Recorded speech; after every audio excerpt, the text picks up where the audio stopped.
मित्रों नमस्कार, मैं हूं भानु प्रताप सिंह। आज मैं भगत हलवाई के यहाँ हूँ। आगरा का जाना माना ब्रांड है भगत हलवाई। आगरा के कई कोनों पर इनके प्रतिष्ठान खुले हुए हैं और आज हम जानेंगे मिठाइयों के बारे में।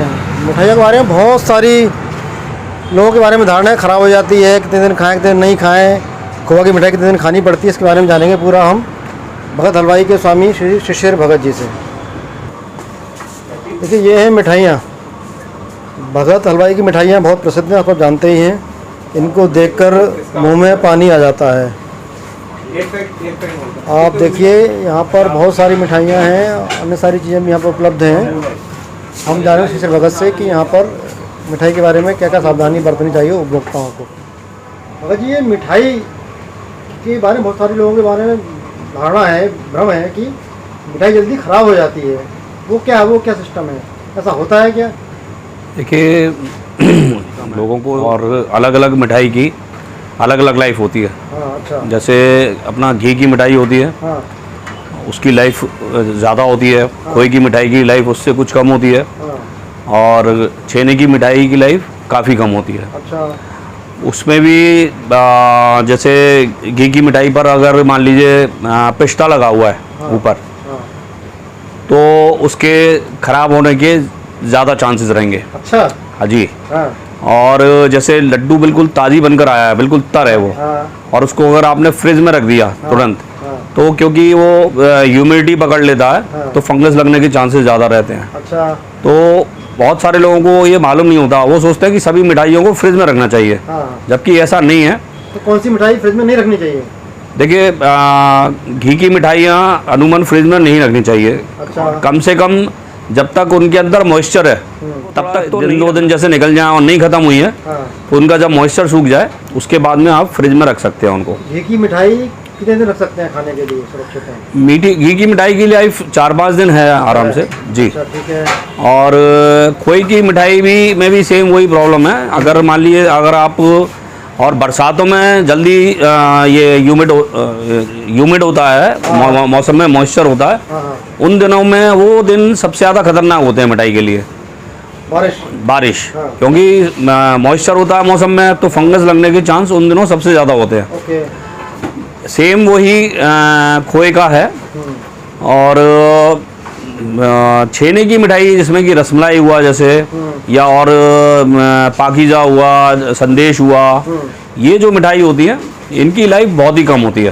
अच्छा। आप इनको ज़्यादा से ज़्यादा अगर आप ले जाकर शॉप से ले जाकर तुरंत उसको फ्रिज में स्टोर कर देते हैं, तो आप उसको 2 दिन तक चला सकते हैं। लेकिन बहुत सारे केसेस ऐसे भी होते हैं जिससे कस्टमर्स को मालूम नहीं होता। हमारे यहाँ बिल्कुल फ्रेश चीज़ लेकर बाजार में 2 घंटे, अब 45 डिग्री टेम्परेचर में, 43 डिग्री टेम्परेचर में आप 2 घंटे बाहर घूमे, या आपने गाड़ी में ले जाकर, गाड़ी हो रही है गर्म, और उसको अगर आधा घंटे भी वो गाड़ी में रह ली, या आप उसको सड़क पर लेकर अगर आधा घंटे 1 घंटे भी घूम रहे हैं, तो वो बट नेचुरल है कि जैसी गर्मी पकड़ेगी तो खट्टापन आ जाएगा उसमें। तो उसमें कई बार कस्टमर दुकानदारों को दोष देता हुआ आता है कि अरे साहब हम आपसे ले गए और साहब ये मिठाई तो बिल्कुल ख़राब निकली। हमने कहा भाई आप फ्रिज में रखी कि हाँ जी बिल्कुल रखी। अब उन्होंने ये नहीं बताया, क्योंकि हमें मालूम है, तो हम उनसे ये पूछते हैं कि भाई साहब आपने कितनी देर बाद इसको फ्रिज में रखी। तब वो बताते हैं कि भाई साहब मार्केट में थे और घूम रहे थे, सामान खरीद रहे थे और बाकी का दूसरा सामान खरीद रहे थे, या काम से निकले हुए थे, तो लगभग घर पहुँचने में 2 घंटे लगे या 1.5 घंटा लगा, तो उसको गर्मी मिली तो वो ख़राब हो गई। तो तब जाकर कस्टमर को समझ में आता है कि मिठाई ख़राब होने की। अन्यथा तो वो तो दुकानदार को ही दोषारोपण करता हुआ चला था, अरे साहब आप ख़राब मिठाई दे रहे हैं, बेकार मिठाई दे रहे हैं, और हमारे तो नुकसान हो गया या हमारी इंसल्ट हो गई अपने मेहमानों के, गेस्ट के सामने हमने रखा। तो ये सारी चीज़ें हैं जो परेशानियाँ हैं मिठाई को लेकर, जो हमें अक्सर कर फेस करने को मिलती हैं। ऐसा मिठाई मैंने खरीदी, उसको मैं रख ली कार में, इसी मैंने कराया नहीं, मेरी कार का एसी ख़राब है जी, मुझे घर पहुँचने 1 घंटा लग गया जी, क्या स्थिति होगी? वो बिल्कुल ख़राब हो जाएगी। मिठाई अगर छेने की होगी तो निश्चित ही ख़राब होने के चांसेस 90% हो जाएंगे। एक बात और बता दूं कि हम लोग इतने पर्टिकुलर होते हैं, जब हम सामान अपने सेल्समैन भी हैं, उनको भी हम लोगों ने बोला हुआ है कि अगर आपको ज़रा भी महसूस हुआ करे कि कस्टमर इस मिठाई को कहीं बाहर ले जा रहा है, या ये कुछ समय बाद खुलेगी मिठाई, तो उससे तुरंत पूछ लें अच्छा। कि भाई ये मिठाई आप कब यूज़ करेंगे, या आप बाहर लेकर तो नहीं जा रहे हैं। हाँ। हम अपने यहाँ तो कम से कम ऐसा करते हैं, हम वो तुरंत उस कस्टमर को रोक लेते हैं अच्छा। और उसको मना कर देते हैं, भाई साहब इस मिठाई की जगह आप ये मिठाई ले लीजिए तो आपकी सेफ रहेगी। तो कौन सी मिठाई सेफ रहती है, कौन सी मिठाई? देखिए जनरली ऐसा है, सोन पापड़ी है, बेसन के लड्डू हैं, आटे के लड्डू हैं, बालूशाही है, मेवा बाटी है, डोडा बर्फी है, हाँ हाँ। मिल्क केक है, जिसमें चीनी जिसमें तले हुए होते हैं और चीनी की मात्रा अच्छी होती है, बुनाई अच्छी होती है, वो चीज़ें जल्दी ख़राब नहीं होती हैं। ठीक है। तो हम अपने कस्टमर्स को ये सजेस्ट करते हैं कि भाई साहब ये मिठाइयाँ ना लेकर ये मिठाइयाँ लें तो बहुत अच्छा रहेगा। क्योंकि देखिए कस्टमर तो ले गया, लेकिन जो बैड नेम है वो हमको मिलेगा, हमारा फेम खराब होगा। क्योंकि उनको तो नहीं मालूम कि दुकानदार ने अच्छी चीज़ दी है, जिसके यहाँ पहुँचेगा वो ये कहेगा कि अरे भाई ये तो चीज़ ख़राब है। और अगर लोकल में लेकर जाएगा उसको तो वो वापस लेकर आएगा हमारे पास में, हमें उसको चीज़ भी वापस पड़ेंगे, प्लस बदनामी और हमें मिलेगी। तो हम लोग बहुत ध्यान रखते हैं इस बात का कि ये जो लेकर जा रहे हैं ये काफ़ी कितने दिन इनको चलानी है या कितने दिन ये बाद इस्तेमाल होगी। और इसको स्टोरेज का भी हम उनको बताते हैं अपने कस्टमर्स को कि इसको आप तुरंत ले जाकर फ्रिज में, अगर आप तुरंत फ्रिज की सुविधा नहीं है तो आप ये सामान ना लीजिए। तो ये बताइए, काजू कतली क्लास के लोग खाते हैं, उसका क्या है? काजू कतली के साथ में भी बड़ा ये प्रॉब्लम है। काजू कतली की बहुत लंबी लाइफ होती है। हाँ हाँ। अच्छा। लेकिन अगर वो भी अगर बिल्कुल अभी ताज़ी बनी है हाँ। और उसको आपने फ्रिज में रख दिया तो उसमें भी फंगस लगने के चांसेस बहुत ज़्यादा हो जाते हैं। अच्छा। उसको खुश्क होना बहुत ज़रूरी है। वैसे तो काजू बर्फी को फ्रिज में नहीं रखना चाहिए, क्योंकि उसकी लाइफ वैसे ही कम से कम 8-10 दिन तो वैसी लाइफ होती है, उसमें कोई परेशानी वाली बात नहीं होती है। एक चीज़ और भी कस्टमर्स को थोड़ा हम अपना बताना चाहेंगे आपके माध्यम से कि मिठाई को बिल्कुल बंद करके नहीं रखना चाहिए, उसको हवा मिलती रहे। अच्छा। जितनी उसको हवा मिलेगी, एक्सपोज होगी, उतना ही ज़्यादा उसकी लाइफ बढ़ेगी। क्योंकि उसका दम घुटेगा तो उसको हवा नहीं मिलेगी तो उसको खट्टे होने के, खराब होने के चांसेस ज़्यादा हो जाते हैं। सांस लेती है क्या? बिल्कुल मिठाई सांस नहीं लेती है, लेकिन उसको जो उसके अंदर सामग्री है उसको हवा की तो हर चीज़ को ज़रूरत होती है। ऐसा ही मिठाई के साथ भी है कि जो उसमें सामग्री डली है उसको भी हवा की ज़रूरत होती है। मैं कब मानूँ खाने में, मिठाई खराब हुई है, खाने में कैसा लगेगा मुझे? मानूँ खराब हो गई, खट्टा बना जाएगा। देखिए मिठाई खट्टा बना जाएगा, मिठाई खराब होगी तो आपको महसूस हो जाएगा। या आपको फंगस वाली मिठाई होगी तो फंगस आ जाएगी। खराब दूसरी तरह से खट्टेपन से, दो ही तरह से चीज़ मिठाई खराब होती है। या तो उसमें खट्टापन आता है या फिर उसमें फंगस लगती है। तीसरा जो होता है वो खराब नहीं होती है, खुश्क हो जाती है।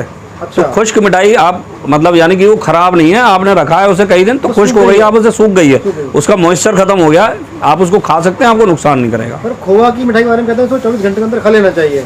नहीं, ऐसा कुछ नहीं है। हम लोग प्रिकॉशनरी ये बात कहते हैं, वरना खोए की मिठाई 2-3 दिन तक कोई परेशानी नहीं है। और फ्रिज में आप उसको रखिए, 1-2 दिन बाद उसको अगर बिल्कुल फ्रेश है, उसके अंदर मॉइस्चर आपको लग रहा है कि बिल्कुल जैसे लूज है, ढीली है, तो उसको आप 1 दिन बाहर रखिए, उसके बाद में उसको फ्रिज में स्टोर कर दिए, कोई दिक्कत परेशानी नहीं है। डॉक्टर मानते हैं मिठाई स्वास्थ्य के लिए हानिकारक होती है? नहीं, ये बहुत बड़ा भ्रम है। मिठाई देखिए, ये देश हिंदुस्तान, ये सदियों से यहाँ मिठाई चलती रही है और मिठाई के बिना यहाँ भोजन ही नहीं कंप्लीट होता है। तो ये बहुत बड़ा भ्रम है। और ऐसा भी नहीं है कि डॉक्टर ये कहते हैं मिठाई नुकसान करती है। मिठाई ज़्यादा नहीं खानी चाहिए, ज़्यादा अति की रोटी भी नुकसान करेगी, कोई भी चीज़ नुकसान करेगी। आप एक संयमित मात्रा में आप उसको लेंगे। बल्कि मेरे को जो लगता है या हमने जो देखा है कि मिठाई खाने के बाद में एक तृप्ति होती है, एक डाइजेशन होता है पूरा शरीर के अंदर, एक ऐसा लगता है कि हाँ हमारा अब खाना डाइजेस्ट हुआ। और डायबिटीज़ कभी भी डायबिटीज़ होने से पहले कभी नुकसान नहीं करती है। अच्छा। डायबिटीज़ होने के बाद में फिर मिठाई से आपको थोड़ा सा दूरी बनानी पड़ती है। ये बिल्कुल गलत तथ्य है। अच्छा। आप किसी भी डॉक्टर से आप जानकारी लीजिए, ये कोई भी कहीं भी प्रमाणित नहीं है कि मिठाई खाने से डायबिटीज़ होती है। डायबिटीज़ के अन्य बहुत कारण होने के, चिंताएँ हैं, प्रेशर है, आदमी के ऊपर लाइफ स्टाइल है जो वो उसका डायबिटीज़ वो सब असर करता है डायबिटीज़ का। मिठाई कहीं भी ये प्रमाणित नहीं है कि मिठाई की वजह से डायबिटीज़ होती है। लोग कहते हैं कि मिठाई बनती है, आप देख लेंगे तो खाएंगे नहीं उसको। देखिए ये पहले हुआ करता था। आजकल तो ज़माना बहुत मॉडर्नाइज हो गया, मशीनों का यूज़ हो गया है। और अब सारे हलवाई जो अच्छे हलवाई हैं, कारखाने वर्कशॉप्स वगैरह बहुत मॉडर्नाइज हो गए हैं। तो मिठाइयाँ बहुत अच्छे से बनती हैं, बहुत साफ़ सुथराई का ध्यान रखा जाता है। पहले ज़माने में कुछ ऐसा ज़रूर होता था कि हाँ कि उतना ज़्यादा स्वच्छता नहीं हो पाती थी, क्योंकि वर्किंग कंडीशंस भी ऐसी होती थी, पसीने में हो रहे हैं। अब तो हमारे यहाँ पर जो वर्कशॉप्स हैं वहाँ पर एग्जॉस्ट भी लगे हैं, कूलर्स भी लगे हैं, पंखे भी लगे हैं, कारीगर जो हैं उसके बिना काम नहीं करते हैं। तो पहले तो जैसे पसीनों में नहा रहा है तो वो सोन पपड़ी बेल रहा है तो पसीना भी गिर गया उसका, है ना, तो वो सब चीज़ें हुआ करती थी। लेकिन अब ये सब चीज़ें अब नहीं है, अच्छे हलवाइयों में तो नहीं है कम से कम। भगत हलवाई की मिठाई और पेठा दोनों में क्या बेस्ट है? देखिए, मैं तो पेठा एक अपनी क्वालिटी है, उसको हम औषधि के रूप में भी लेते हैं। और पेठा तो खाना चाहिए, लेकिन पेठे और मिठाई का कोई आपस में तुलना नहीं है। अच्छा, तो मिठाई का अपना आनंद है, पेठे के अपने गुण हैं। पेठा बहुत फायदा करता है आदमी के लिए। तो आपके यहाँ मिठाई कम से कम कितने मूल्य, अधिकतम कितने मूल्य की है? देखिए, मेरे यहाँ मिठाई कम से कम जो है वो 500 रुपये किलो है। अच्छा जी, और अधिक से अधिक मेरे यहाँ 2400-2500 रुपये किलो है। अच्छा, आपने बीच में दिवाली पर वो सोने की मिठाई भी बनाई? जी, तो उसमें सोने का वर्क लगाया हुआ था। आजकल थोड़ा ट्रेंड हो गया है कि लोग बार कुछ अलग हटके चीज़ें चाहते हैं। पैसा मैटर नहीं करता है, और उनको लगता है कि चीज़ है तो आदमी हमें याद करे। तो उसी को लेकर हम लोगों ने सोने के वर्क से तैयार करवाई थी मिठाई हमने, और जो कि लोगों के बीच में पॉपुलर भी हुई और उसकी सेल भी हमको मिली। तो 25 रुपये की मिठाई, उसमें क्या है खास? देखिए, वर्क की सोने का जो वर्क होता है उसमें जो अंदर सामग्री डलती है उसकी कॉस्टिंग काफ़ी होती है। एक एक पीस पर एक एक सोने का वर्क लगता है। जो 25 रुपये की बात कर रहा हूँ वो, अच्छा आप उसकी बात कर रहे हैं, वो पिस्ता बर्फी होती है। पिस्ता जैसे कि आप जानते ही हैं कि कॉस्टली आता है, उसका मूल्य बाज़ार में 1800-2000 रुपये किलो पिस्ता आता है। फिर उसकी मिठाई तैयार होती है, तो इसलिए उसकी कॉस्टिंग ज़्यादा आती है। शादी में पिस्ता बर्फी खानी चाहिए लोगों को? जी बिल्कुल। अगर आप कॉस्ट के हिसाब से देखेंगे तो जैसे एक आदमी की एक सोच होती है, अरे भाई ये महंगी चीज़ है तो हमें ये खाना चाहिए, तो उस हिसाब से खरीद। लेकिन ये ज़रूर है कि ऐसा नहीं है। मिठाई के अपनी अपने पसंद वाले लोग हैं, और कोई कुछ चीज़ पसंद करता है। किसी को बूंदी का लड्डू पसंद है, तो किसी को बेसन का लड्डू बहुत पसंद है, किसी को सोन पापड़ी पसंद है। उसके सामने अगर आप पिस्ता बर्फी रख दोगे तो पिस्ता बर्फी नहीं खाएगा। देखिए, आपके यहाँ बहुत सारी मिठाइयाँ हैं, यहाँ पर मैं देख रहा हूँ जी। सबसे अच्छी मिठाई कौन सी होता है मुझे? देखिए, सबके मैंने बताया ना, सबके अपने अपने शौक है। मैं तो पर्सनली रबड़ी बहुत पसंद करता हूँ। मुझे रबड़ी बहुत पसंद है। तो इसी तरह से हर आदमी का अपना अपना टेस्ट है, जो जिस चीज़ को पसंद करता हो। यहाँ पर तमाम तरह की मिठाई सब बिकती है क्या ये? जी हाँ, बिल्कुल सब बिकती है। इसीलिए नहीं, अगर शो के लिए लगाएंगे तो नुकसान होगा। वो नुकसान तो बियर करना पड़ेगा, तो नुकसान करना तो कोई बियर करना तो कोई व्यापारी नहीं चाहता है। तो सब मैं ये कहता हूँ, मान लो ये मिठाई क्या नाम है? मिल गए। ये आप यहाँ पर ये 2-4 दिन नहीं बिका, नहीं है, क्या करेंगे आप? देखिए, ऐसा होता है कि कोई भी चीज़ हमारे यहाँ पर उसी की जो बिक जाए। अच्छा, ओके। और ऐसा कभी नहीं होता कि मिठाई खराब हो जाए, उस लेवल तक हम उस मिठाई को ले जाने नहीं देते। उससे पहले ही वो ख़त्म हो जाती है। हमारे को मालूम है कि इतनी मिठाई हमारी बिक जानी है। अच्छा। और जितनी जो मिठाई की लाइफ होती है उस हिसाब से उतनी मिठाई को हम उतना ही बनाते हैं। मालूम नहीं बिकी तो क्या करते हैं इसका? वो फिर हटाई जाती है, बिकती है, फिर वो बंटवा देते हैं। मतलब उसको खराब होने से पहले कस्टमर के मतलब की जाती है, लेकिन वो ऐसी होती है कि कोई खाए तो उसको नुकसान ना करे। तो हम उसको बंटवाने का फिर सोचते हैं। अगर बिल्कुल खराब हो जाए तो वो फिकती है। तो आजकल गर्मी चली, इसमें दूध बहुत बिकता है, बादाम पिस्ता मिल्क जो आप बनाते हैं जी। तो खपत क्या है इस समय? केसर बादाम मिल्क की खपत बहुत अच्छी है इस समय। गर्मियों में लस्सी और केसर बादाम मिल्क हमारे यहाँ बहुत बिकता है। गर्मियों को मारता है केसर बादाम मिल्क क्या? जी बिल्कुल। एक ठंडी तासीर होती है, जब ठंडा हो जाता है तो तासीर ठंडी हो जाती है। अच्छा। तो लस्सी और केसर बादाम मिल्क दोनों लोग बार अपनी गर्मी तृष्णा शांत करने के लिए। मिठाई खाने वालों में किस वर्ग के लोग, किस आयु वर्ग के लोग हैं मिठाई ज़्यादा खाते हैं? मिठाई तो हर वर्ग का आदमी खाता है। अच्छा।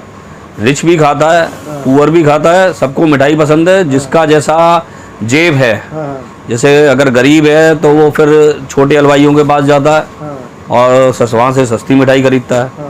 वो रिफाइंड वगैरह की मिठाई खाकर अपना काम चलाते हैं। आपके यहाँ देसी की मिलती है? हमारे यहाँ टोटल देसी के से निर्मित होती है मिठाइयाँ। रिफाइंड क्यों रखते हैं आप गरीब लोगों के लिए? नहीं, हमारे यहाँ जो कल्चर चला रहा है गरीब लोगों के लिए, और दूसरी जगह है वहाँ से खरीदते हैं। हम लोगों के यहाँ शुरू से, देखिए 150-200 साल हो गए भगत हलवाई की दुकान को। तो शुरू से जो चला आ रहा है, तो हम उसको, और ब्रांड जो हमारा जिस चीज़ के लिए मशहूर है, हम उसको बदल कैसे सकते हैं। राजभोग बहुत बड़ा होता है जी। और उसको अगर पीस कर खाते हैं तो उसका माल उसमें निकल जाता है, जी। तो छोटा ही बनना चाहिए क्या ये? नहीं, देखिए कुछ चीज़ें होती हैं जो चलन चला आ रहा है, हाँ तो उस चलन को हम लोग मेंटेन करके रखते हैं, हाँ। क्योंकि लोगों के भी दिमाग में बसा हुआ कि भाई राजभोग बड़ा होता है तो बड़ा ही खाना, राजभोग बहुत छोटा है, उसमें अंदर माल भी नहीं भरा जा सकता। हाँ। इसीलिए रसगुल्ला जो होता है, व्हाइट स्पंज जो होता है, वो थोड़ा छोटा होता है क्योंकि अंदर उसमें फिलिंग नहीं होती है। हाँ हाँ। राजभोग के अंदर फिलिंग होती है, तो इसलिए हमें उसको बड़ा रखना पड़ता है। तो गर्मी में मिठाई खाना ठीक है स्वास्थ्य के लिए? देखिए गर्मियों में जनरली मैं आपको बताऊं, आदमी घी की मिठाई थोड़ी कम खाता है और छेने की मिठाई पर ज़्यादा जोर रहता है, क्योंकि वो पाचन में हल्की होती है और क्योंकि ठंडी भी होती है, तो लोग बार उसको खाना पसंद करते हैं। खोए की मिठाई भी गर्मियों में चलती है। घी की मिठाई जनरली सर्दियों में ज़्यादा खाई जाती है। छेनी मिठाई कोई भी खा सकता है, अच्छे से पच जाता है, मानना है आपका? छेने की मिठाई बहुत, जैसे यहाँ तक कि रसगुल्ले, डॉक्टर्स वगैरह रसगुल्ले वगैरह तक के लिए उनको प्रिस्क्रिप्शन लिखते हैं। अच्छा। हमारे यहाँ बराबर में ही हॉस्पिटल वगैरह हैं, तो वहाँ से कई बार जो पेशेंट्स के जो तीमारदार हैं वो हमारे यहाँ से रसगुल्ले खरीदने आते हैं और कि भाई डॉक्टर ने हमें प्रिस्क्राइब करा है रसगुल्ले खाने के लिए। और वो किसी पर्टिकुलर या तो जैसे वो जिस भी पर्टिकुलर बीमारी के लिए वो लिखते हो, एसिडिटी दूर करने के लिए, एसिडिटी में काम में आता है, काम में। और अपना जो स्प्लीन, ये अपना तिल्ली वगैरह, उसमें जब वो बढ़ जाती है उस समय रसगुल्ले वगैरह डॉक्टर्स बोलते हैं। तो काफ़ी पेशेंट्स, तो मिठाई जो है उपचार का काम भी करती है ना? देखिए बिल्कुल, मैं आपको बता दूं कि कुछ लोग, कुछ बीमारी ऐसी भी होती हैं जो जलेबी का बक्खर होता है, वो बक्खर बोला जाता है, कोई पर्टिकुलर बीमारी है उसको दूर करने के लिए, शायद सर दर्द है या कुछ है, तो लोग बार हमारे यहाँ बरेली बक्खर, जलेबी का बक्खर भी लेने के लिए आते हैं। जलेबी की चाशनी, तो वो भी उपचार के काम में आती है। अच्छा। जी बिल्कुल। तो लोग बार आते हैं कि भाई थोड़ी सी जलेबी की चाशनी मिल जाएगी क्या, हमें दवाई के पर्पज से चाहिए, तो लोग बार ले जाते हैं। अच्छा अच्छा, ओके। तो वो फ्री देते हैं, उसका मूल्य लेते हैं आप? नहीं, फ्री में, वो सब फ्री है, क्योंकि आप यहाँ जलेबी चाहिए चाशनी तो आप आपसे आके ले जा सकता है। बिल्कुल हमारे यहाँ से ले जा सकते हैं।